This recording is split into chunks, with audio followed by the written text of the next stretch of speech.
I'm Dana Bristol Smith, the Executive Director of Leap to Success, a women's empowerment organization. It is my honor to award Dr. Sunny Cooke with our I Leap Award.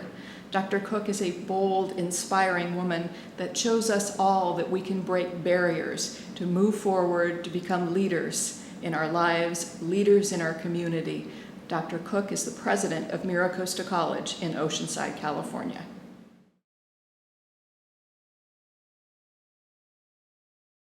You know, my family moved from India to the United States when I was 5 years old.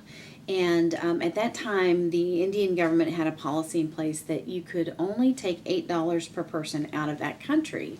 And so my family landed in the United States with 5 people, 3 kids and my 2 parents, and $40 in our pockets. That was all we had. And so we literally, we had a great life in India, and my parents moved here because they really wanted to live in a land that had opportunity for all people. And that wasn't the case in India. There was a caste system, and people were born into a particular caste, and then they did not have the ability to marry or earn or, educate their way out of that caste. That was going to define their whole life. And my father was a college professor. My mother was a nurse, so they were all in service professions, and believed that education was the opportunity to walk through a different gate. And so, they brought us here really for a great education and for the opportunity that it provided, and to be in that society where they could provide opportunity to other people as well. But we lived the true immigrant life. I mean, my parents left everything behind, and we struggled to, make first month's rent and make the utility deposit and, all of those things that people do when they start completely over. I think my mother was a role model to me. She was a career woman in India, got married very late in life, really had a profession by which she wanted to help other people and had that passion. And then, gave up all of that to move to another country. And then she would work double shifts and, just to try to earn more money.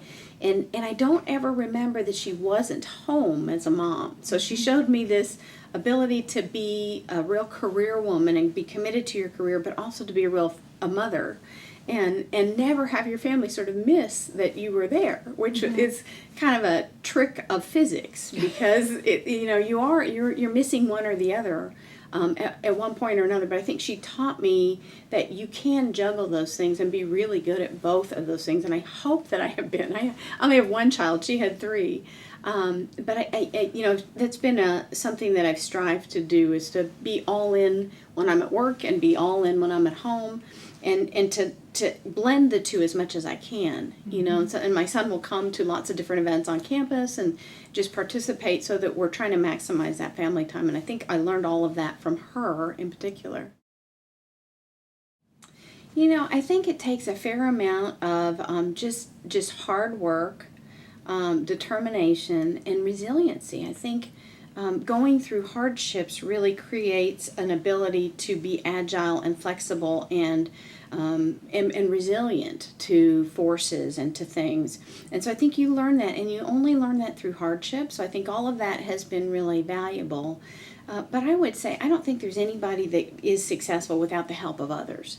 So whether it was the people that were around me in my career supporting me and pushing me to do better, or whether it was my family supporting me, and always making sure I had a safety net, or our church was very important to us growing up, and their support and community.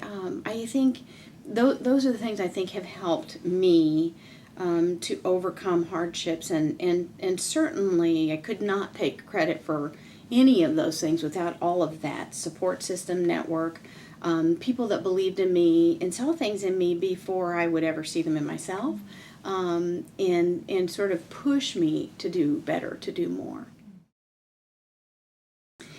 I think particularly coming from the kinds of hardships that some women struggle with, whether it's domestic violence or sexual abuse and those kinds of things, I think it's difficult to know who to trust and who to reach out to for help. And yet it is it's critical to have help and support from other people. So having the judgment and exercising the judgment to know you need to reach out, and to have the discernment to whom you can reach out. I think always knowing your resources as well. You know, I'm a big believer in plan B, so I always set a plan A, and then I have a plan B, and sometimes a plan C. And I think for women, if they can think through those things, what's my plan A? And if that doesn't happen for some reason out of my control, what can I do that's a successful plan B or a plan C? And knowing your resources and who to reach out to, because it's really difficult to navigate some of the waters and overcome some of the hurdles without a little bit of support from somebody. And it's okay to ask for help, is what I would say.